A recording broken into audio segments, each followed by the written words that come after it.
nuestra tertulia con el Zohar, nuestro querido protagonista de semana a semana, que siempre se ofrece para darnos un gran tip para nuestras vidas, para nuestras realidades, nuestras experiencias y todo lo que naturalmente corresponde resolver.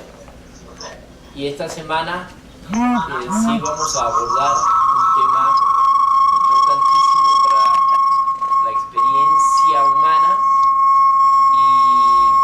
y también en el proceso de generación y creación del árbol de la vida que la Torá paso a paso nos viene refiriendo.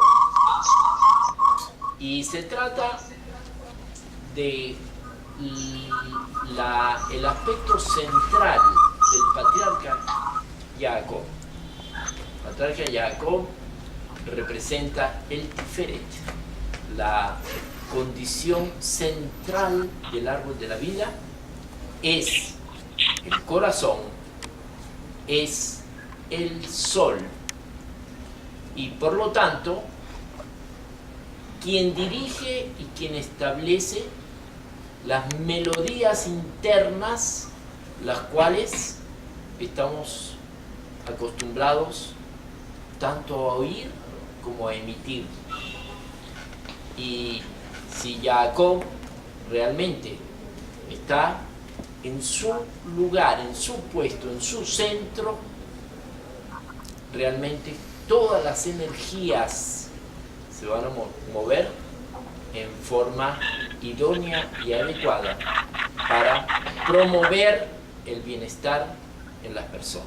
Y este patriarca viene de vivir un encontronazo con su hermano.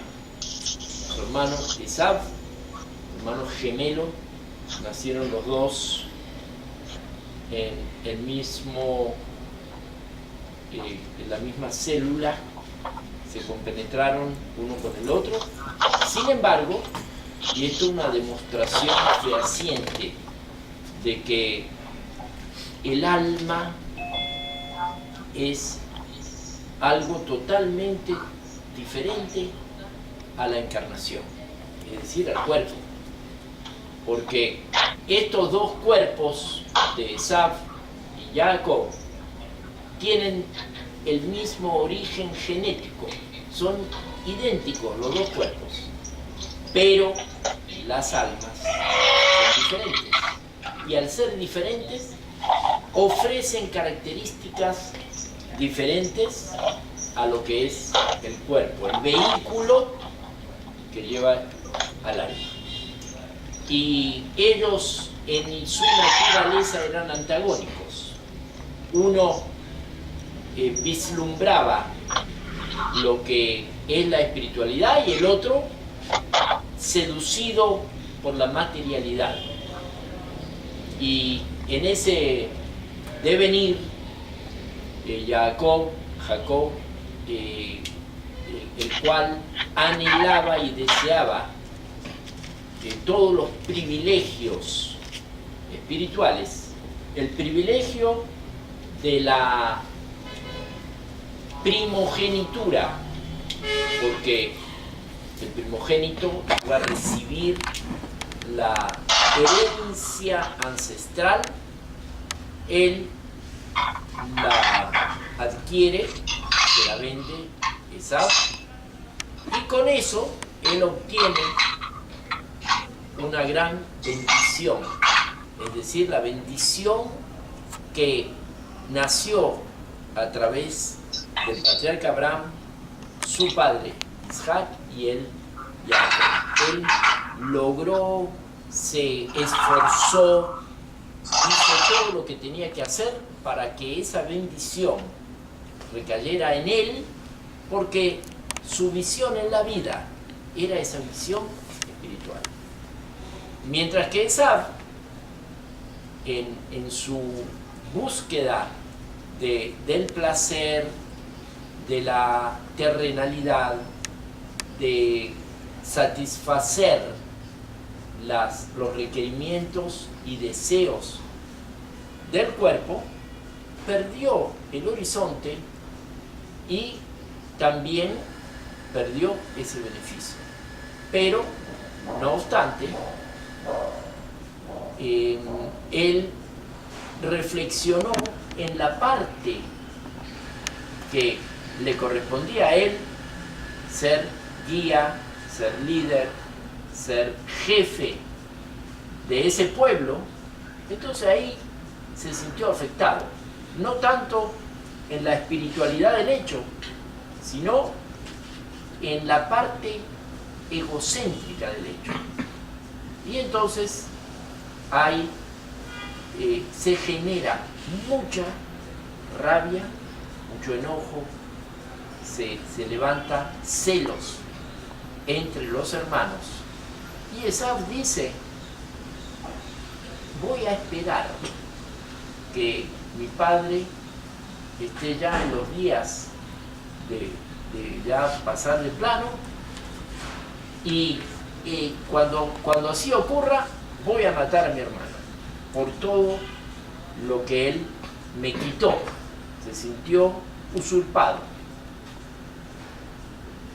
Rebeca, que tenía ese nivel profético muy desarrollado, ella le dijo a Jacob, le dijo: mira, tu hermano piensa así, es mejor que te vayas a la casa de mi hermano.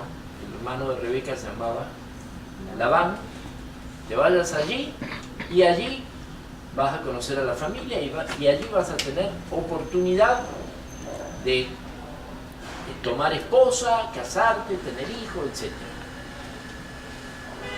Jacob oyó el consejo de su padre y de su madre y huyó. Se fue, mientras que Esaú se quedó ahí en la casa de su padre. Cuando Jacob sale, dice el texto que llegó a un lugar,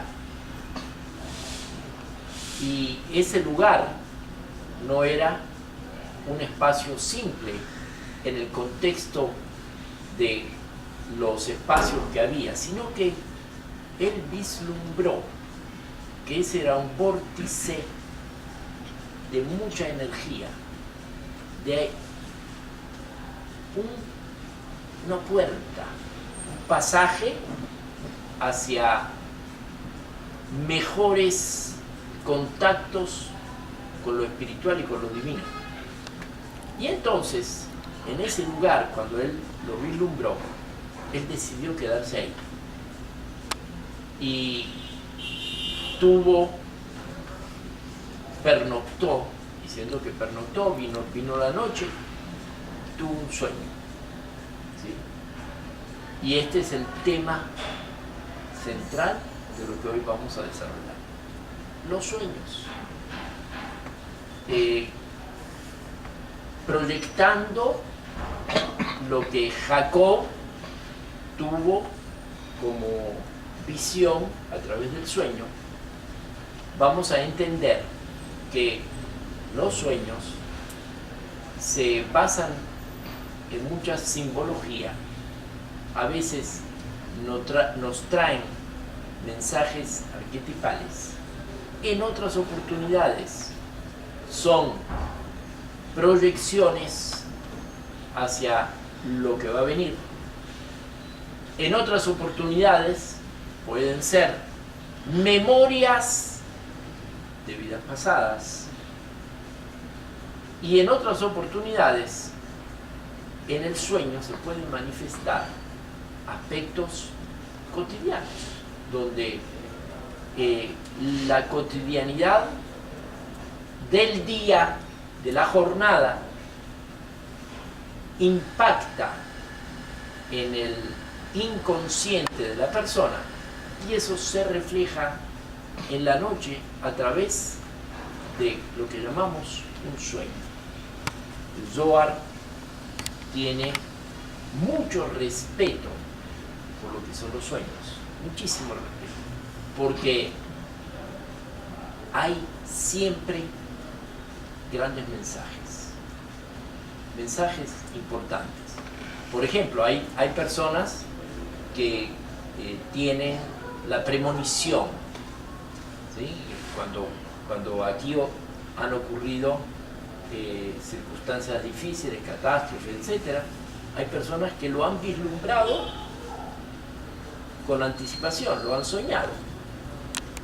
Y la primera pregunta es: ¿por qué se le transmite esa información a esa persona? Y eso es lo que la primera pregunta que tenemos que hacer cuando en la mañana despertamos y hemos vivido esa experiencia del sueño. Sueño en hebreo se llama halom. Halom quiere decir sueño. Y en el halom, en el sueño, hay muchos elementos a considerar que generalmente son arquetipales. ¿Por qué? El sueño en los niveles de experiencia vibracional de la materia, que según la Kabbalah son 4. Tenemos un primero que se llama el mundo de la manifestación, donde tenemos que lidiar con la materia. Un segundo que es el nivel de las formas. Estamos yendo de abajo hacia arriba, ¿sí? De la planta baja hacia lo alto del edificio.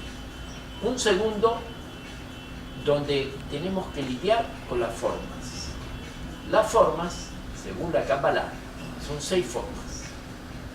Y está expresado en las 6 sefirot, que son Gesed, el amor, Geburah, la restricción, Tiferet, el equilibrio, Netzach, la proyección, Hod, el sostén, el apoyo, y Yesod, el fundamento. En esas 6, cada una tiene una característica diferente. Gesed representa la forma que es a lo largo. Geburah representa lo ancho. Tiferet representa lo alto, la altura que podemos alcanzar. Netzach es el tiempo. Hod es el espacio. Y Yesod significa el volumen, la integralidad de todas esas formas. Pero qué difícil es imaginar las formas en el sentido abstracto, porque las percibimos en el mundo de la manifestación a través de los elementos, mas esas formas tienen su origen en ese segundo nivel, y esas formas son las que envuelven a las esencias. Que las esencias, cuando hablamos de esencia, hablamos de un tercer nivel, que es el Olam Briá, mundo de la creación, y allí se fabrican exclusivamente esencias. Así como si tenemos que beneficiarnos del aroma de un perfume, por ejemplo, ¿sí? El perfume tiene una esencia, y sobre esa esencia las diferentes marcas y fábricas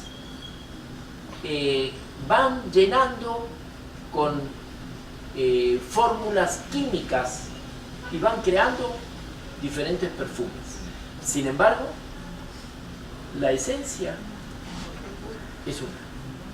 En una casa se llama de esta forma, en otra casa de otra, y así sucesivamente. Y eso es lo que nos explica la Kabbalah. hay esencias, hay formas, que es lo que va rodeando a esas esencias, y una vez que se unen la esencia con las formas, se manifiestan, y aquí aparecen como elementos terrenales. Por supuesto que esas esencias vienen de una materia prima, y el cuarto nivel nos indica que esa materia prima es el mundo de Asirut, el mundo de la divinidad. Quiere decir que todo lo que vemos, lo que percibimos, lo que entra a través de nuestros sentidos, se origina en la divinidad. Y como todo se origina en la divinidad, realmente esta división que hacemos en estos 4 niveles es sencillamente pedagógica, para poder captarlo y entenderlo, porque tenemos que verlo integralmente, en conjunto.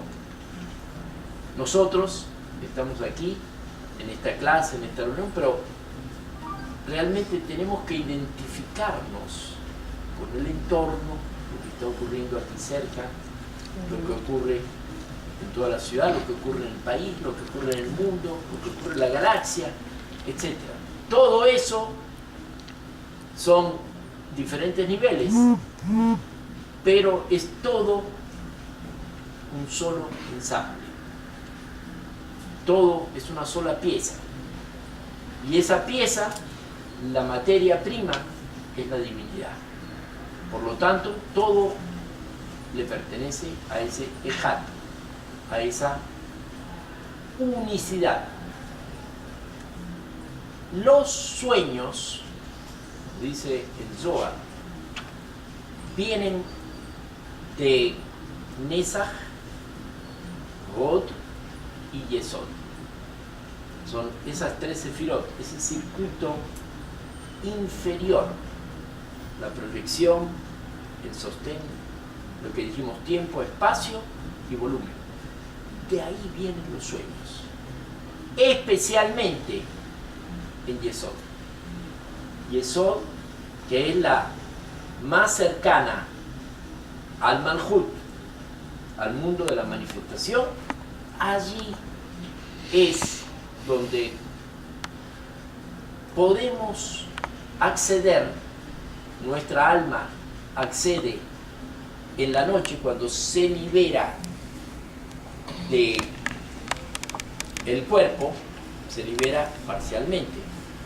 Y entonces ya el mundo lo percibe diferente, no lo percibe así como ahora, con las limitaciones que nosotros vemos la pared. Bueno, no voy a ir por allá porque está la pared, ese es el límite, ¿sí? Si voy por la calle y otra persona viene frente a mí, no me voy a mover para no chocar. Pero eso es el Malhut, cuando el alma está acoplada en 100% con el cuerpo. Pero cuando ella en la noche le toca soñar, eso es el verbo que usamos, le toca salir, ella se conecta con las formas, ya no se conecta con la materia, y por lo tanto el alma puede estar acá y puede traspasar esa pared fácilmente, porque no siente el obstáculo que la materia nos impacta a nuestra forma de pensar, a nuestra forma de ser. Y por lo tanto, en Yesod está la clave para descifrar los sueños. Hay sueños que, como dijimos, pertenecen a vidas pasadas, a experiencias del alma de otras vidas. esos sueños vienen, la energía de esos sueños la percibimos desde más arriba. Puede ser de Hod o puede ser de Nesach. Lo cierto es que la consideración del Zohar o la diferencia del Zohar entre la profecía y el sueño, nos dice que el sueño es la 60ª parte de la profecía. Es decir, lo que podemos percibir a través del sueño, multiplicado por 60, nos va a dar lo que es una imagen profética. Así describe y así explica el Zohar en referencia a la diferencia entre sueño y profecía. Hay sueños que son más vivos, hay sueños que a veces sé que soñé pero no me acuerdo. Hay múltiples experiencias y lo más trascendente es interpretar los sueños.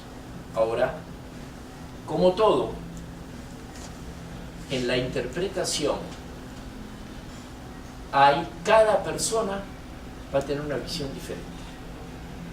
Porque yo presento aquí un vaso con agua y pregunto qué emoción despierta a cada uno, y cada uno va a tener una emoción diferente. Asimismo, la interpretación del sueño tiene diferentes formas. Pero dice el Zohar, dice Akol Olej Aharape. Dice, todo va de acuerdo a lo que dice la expresión. Por ejemplo, una señora me contó, me dice, bueno, yo tuve un sueño, ¿sí? Bueno, ¿qué soñé? Bueno, soñé con mi hijo que estaba en determinado lugar y yo le veía el brazo derecho y había unos gusanos que se comían el brazo derecho, o sea que estaban así como transitando por ese espacio y como que se lo comían, ¿sí? Entonces este sueño puede tener múltiples interpretaciones, ¿verdad? Y el Zohar nos dice que si hay 10 personas y las 10 personas dan una interpretación diferente, todo se va a cumplir. Todo se va a cumplir. Bueno, malo. Depende de la interpretación. Si son distintas, ¿no? Si son diferentes interpretaciones. Claro, claro. Y siempre van a ser diferentes porque son diferentes puntos de vista. Entonces, depende del corazón. Sí, exacto. todo va de acuerdo a lo que la persona diga. Por eso es tan importante en esta materia, primero, entender que somos nosotros los mejores intérpretes de nuestros sueños. ¿Por qué? Porque no hay duda que son experiencias subjetivas, personales, individuales de cada uno. Soñé con mi tío, pero mi tío tiene un significado para mí muy especial. Y es más, cada tío tiene un significado diferente, ¿sí? Uno es como el papá, el otro a lo mejor no se le presta atención a la familia. Cada uno tiene un significado diferente. Por eso es importante tener en cuenta la subjetividad de lo que se está desarrollando. Y el mejor intérprete es un hombre. Segundo, tenemos que encontrar dentro de la interpretación la mejor versión de lo que estamos soñando. Aunque lo que se presenta, y acuérdense que lo que se presenta es en el mundo de las formas, no tiene la consistencia que tiene la materialidad. Aunque ocurra eso, la forma positiva siempre tiene espacio. Si soñamos con que alguien se muere, no necesariamente tiene que ser una partida física. Es posiblemente un término de un ciclo en algún punto del desarrollo de su vida, y eso es una muerte. Por ejemplo, en este caso de la persona que soñó que el brazo derecho era comido por gusanos. ¿Qué interpretación positiva le podemos dar? ¿Verdad? Sí, No está fácil. No está fácil. Pero fíjense, primero, ¿qué significan los brazos? Tenemos que ir hurgando, ¿sí? ¿Qué significa los brazos? Exacto. Los brazos me están hablando del circuito que dinamiza la vida. Dar, recibir y equilibrar. ¿Sí?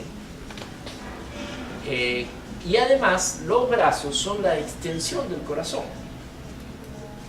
Porque cuando me encuentro con alguien al cual amo, o lo quiero, o lo aprecio, ¿sí? Cuando lo abrazo, estoy obedeciendo el mandato del corazón. El corazón me dice, mira, yo quiero a Dani. Ah, bueno, entonces lo abrazo, ¿sí? Y así es lo que los brazos son, como las herramientas las cuales se vale el corazón para expresarse. Muy bien. Entonces, seguramente aquí esta persona está pasando por alguna circunstancia emocional realmente difícil, ¿verdad? Porque estaba hablando de brazo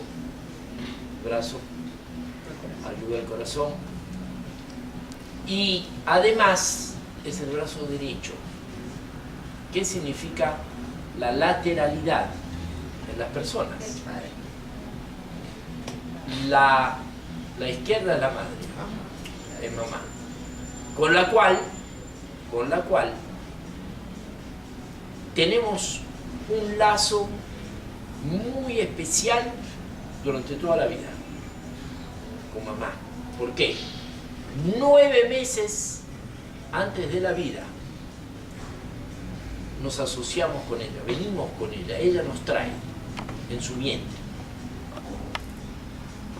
Después nacemos y nuestra conciencia en los primeros años de vida,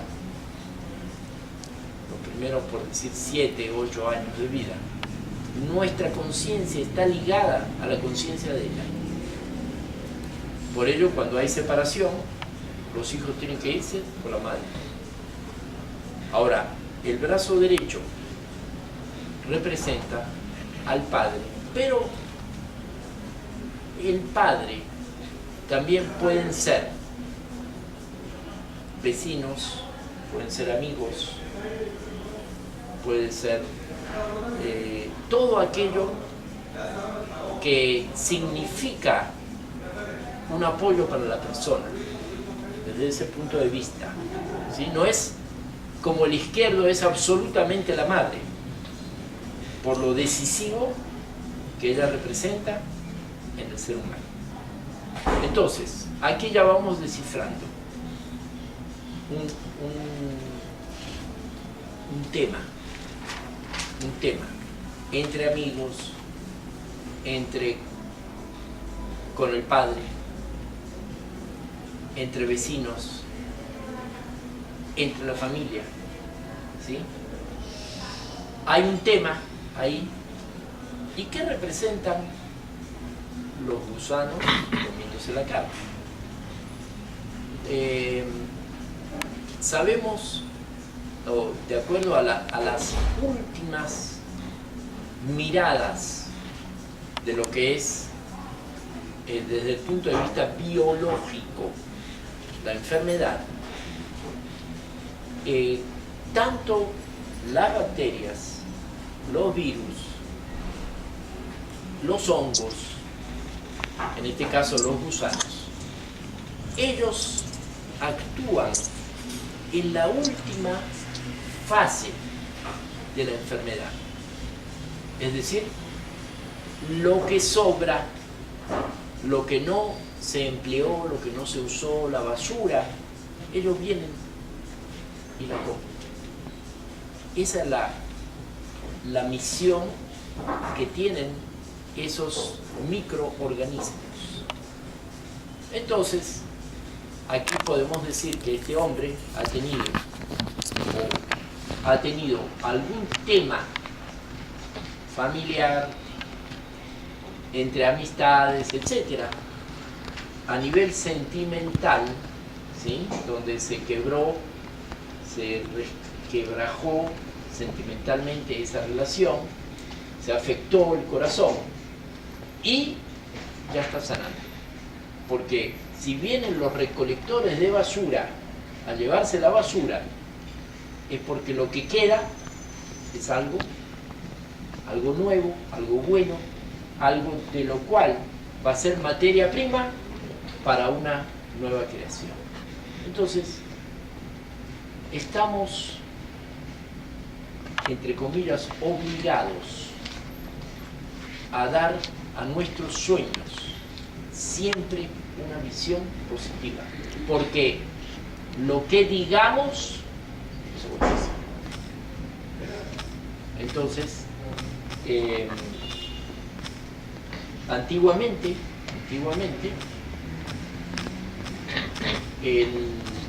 por ejemplo, el caso del faraón, cuando él tiene el sueño, él se quedó en la fase del sueño. El sueño le impactó de una forma y él se quedó allí. No interpretó, él buscó interpretación. Y cada vez que buscaba interpretación, cada uno venía con una cosa diferente.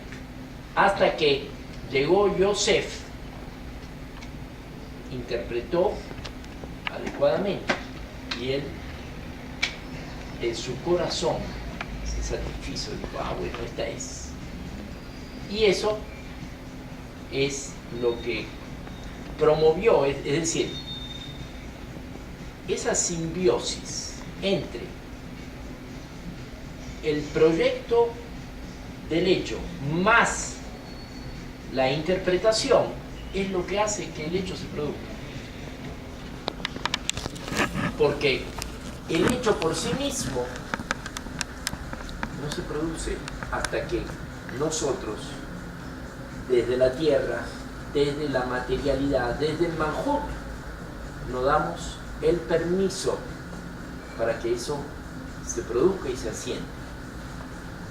Eso es la característica de los sueños. Ahora, nuestro patriarca, Jacob, conocía a la perfección estos temas referentes a los sueños. Y por ello, él provocó ese sueño.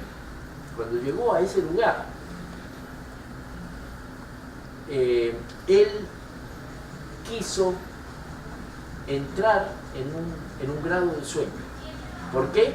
Porque vio la espiritualidad del lugar y quería conectarse más allá de lo que percibían sus ojos. A tal punto que dice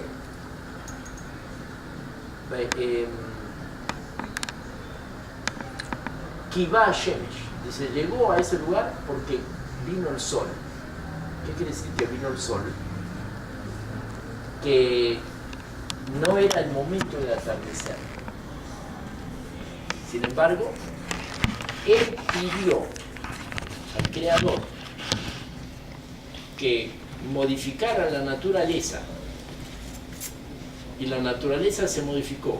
El sol se puso antes para él tener la oportunidad y la opción.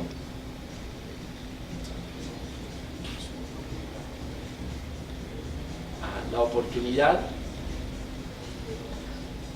y la opción de poder soñar. Entonces, y él tuvo un sueño. En ese sueño había una escalera y dice que en esa escalera los ángeles de Dios, los ángeles divinos, los servidores divinos, subían y bajaban. ¿Y qué significa entonces?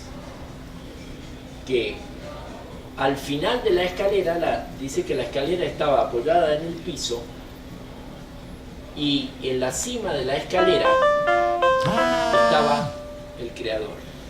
Allí estaba en la cima de los ángeles, subían y bajaban. Y todo esto tiene un significado.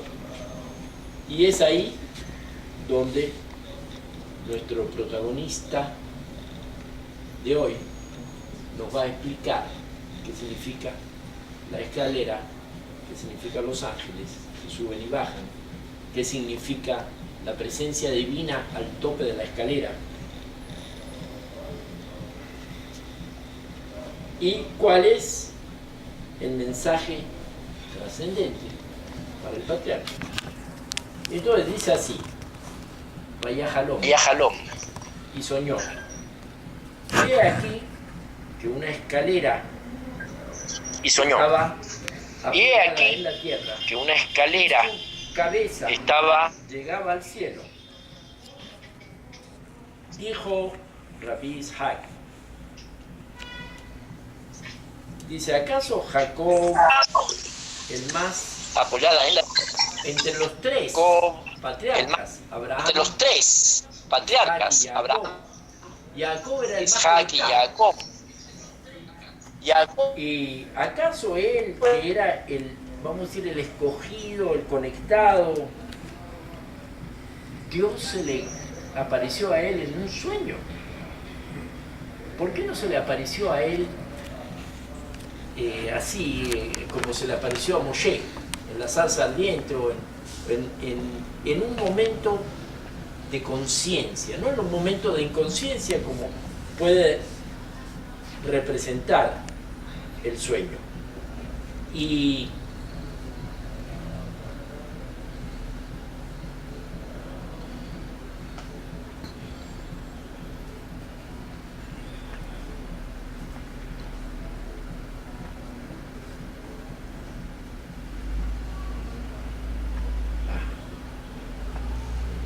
entonces,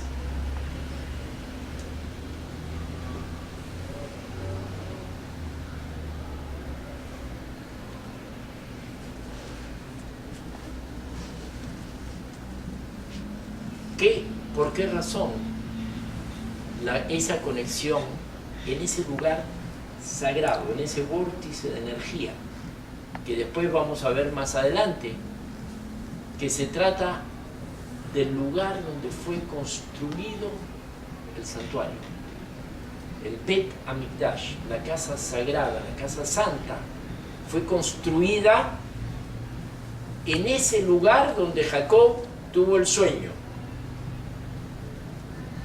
Entonces, ¿por qué razón en un lugar tan santo y tan sagrado Dios no se le presentó directamente? Entonces dice dos cosas. Una, no estaba casado todavía, porque él estaba huyendo de su familia de origen para ir a la familia de Labán, donde lo envió su madre. Entonces no estaba casado. Segundo, su padre todavía estaba vivo. ¿Qué querrá decir estas dos cosas? ¿Verdad? Sí. Yo así que es enigmático. Okay. En referencia al matrimonio, siendo que Dios, el motivo de la creación fue macho y hembra, Zahar Unkeba Bara Otam, y además los creó macho y hembra y les dijo, creced y multiplicaos. Entonces hay un mandamiento del ser humano de buscar y encontrar su contraparte, ya sea masculina o ya sea femenina. Eso por un lado. Y Jacob estaba a la mitad de camino, ¿sí? Iba, pero todavía no había concretado. Y segundo, dice que su padre estaba vivo. Resulta que su padre, cuando tuvo el evento que era Isaac, con su padre Abraham, Isaac con Abraham, que fueron a la montaña de Moriah, que es este lugar donde él llega. Llegaron a esa montaña y el patriarca va a sacrificar a su hijo, pero Dios le dice, viene el ángel y le dice, no, ya hemos comprobado tu fe, no necesitas hacer el acto físico. Y entonces, en ese momento, Isaac murió. ¿Qué quiere decir que murió? Su alma se despegó de él y se fue a niveles elevadísimos, a niveles paradisíacos, donde residía naturalmente el primer hombre de la humanidad. Llegó ahí, a ese espacio de plenitud en el servicio divino. Y quedó con esa imagen, que él quedó impregnado, su alma. Por lo tanto, a partir de allí, la presencia divina, que es la Shejinah, no se apartó de él. Él continuamente, donde el patriarca estaba, ahí estaba la Shejinah, ahí estaba la presencia divina. Por lo tanto, si estaba con su padre y su padre estaba vivo, entonces, a pesar de que sabemos que en esos ámbitos no hay tiempo y espacio, puede estar allí, puede estar acá, etc. Pero el Zohar lo que nos quiere transmitir es que la espiritualidad de su padre, Isaac, abarcaba y englobaba y llevaba una fortaleza la cual no se desapegaba de él. Y aunque Jacob, su hijo, llegó a un espacio sagrado, la santidad estaba donde estaba aquel personaje. Eso es lo que me explica aquí el Zohar. Entonces,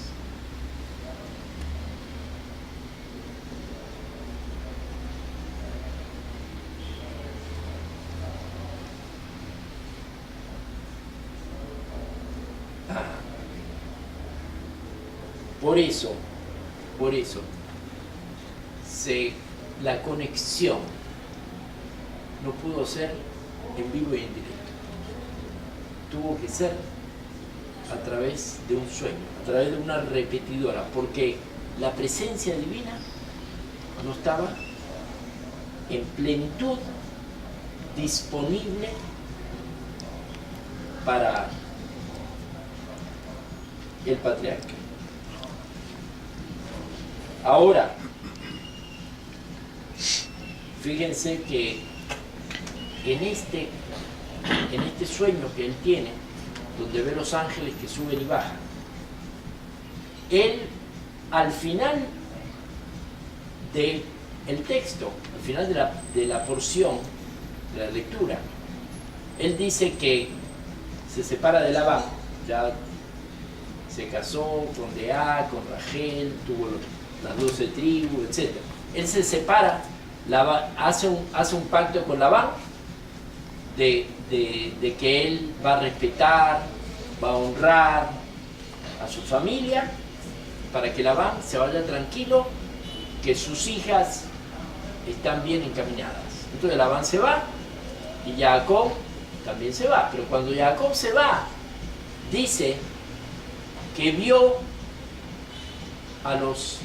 se encontró otra vez con los ángeles, vio un sector inmenso ya de ángeles. Entonces, como él ya estaba casado, los vio al principio, que todavía no estaba casado y que su padre vivía, él los percibió a los ángeles, pero en sueño. Al final, cuando él ya cumple estos dos requisitos, porque su padre ya murió y porque ya estaba casado, él los ve en físico, por supuesto, pero los ve, así como nosotros estamos viendo entre nosotros, así él tuvo la sensación de ver a los ángeles. Y entonces llamó a ese lugar Mahanaim, los campamentos, porque era multiplicidad de ángeles.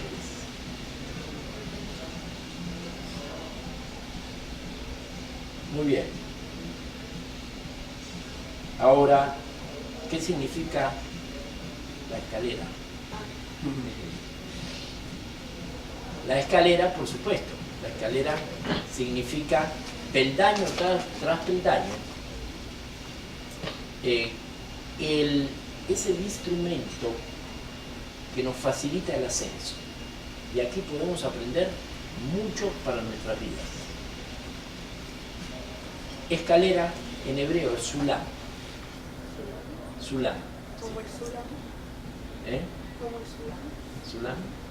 El sulam. No. ¿No? Sí, porque el sulam, que es el nombre que le da Ashlag al comentario del Zohar, quiere decir la escalera. Porque es el instrumento, cuando uno aprende el Zohar, y aprende Kabbalah, y aprende espiritualidad, es el instrumento que nos permite ascender a niveles más elevados. Entonces, Sulam, escalera, tiene un valor aritmético. La Samaj vale 60, la Lamed vale 30 y la Mem vale 40. Tenemos ahí 130. Y 130 es un valor importante. ¿Por qué? Porque hay 3 palabras que también tienen la misma aritmética, ¿sí? Una es Kol. Kol es Kaf sin la Vav. Es Kuf Lamed. Kuf 100, Lamed 30. Y Kol es la voz. La voz es el sonido que irrumpe en los diferentes niveles de vibración de la energía y puede ir desde lo más bajo hasta lo más alto. El sonido. Acuérdense que la creación del mundo es con un sonido. Y asimismo, la oración son sonidos. Son palabras que van llevando el sentir, el pensamiento, lo van llevando hacia niveles más elevados. Una segunda palabra es tzom. Tzom en hebreo quiere decir ayuno. Y tzom es tzadik sin la vav. Tzadik 90 y la mem otra vez 130. Y tzom quiere decir la restricción que hacemos para ofrecer nuestro servicio al Creador. Y una tercera palabra es mamón. Mamón quiere decir dinero. ¿Sí? Mamón sin la vav suma mem 40, mem 40 ya son 80 y la nun 50, 130 otra vez, igual que su la. Es decir, el dinero que pertenece al ámbito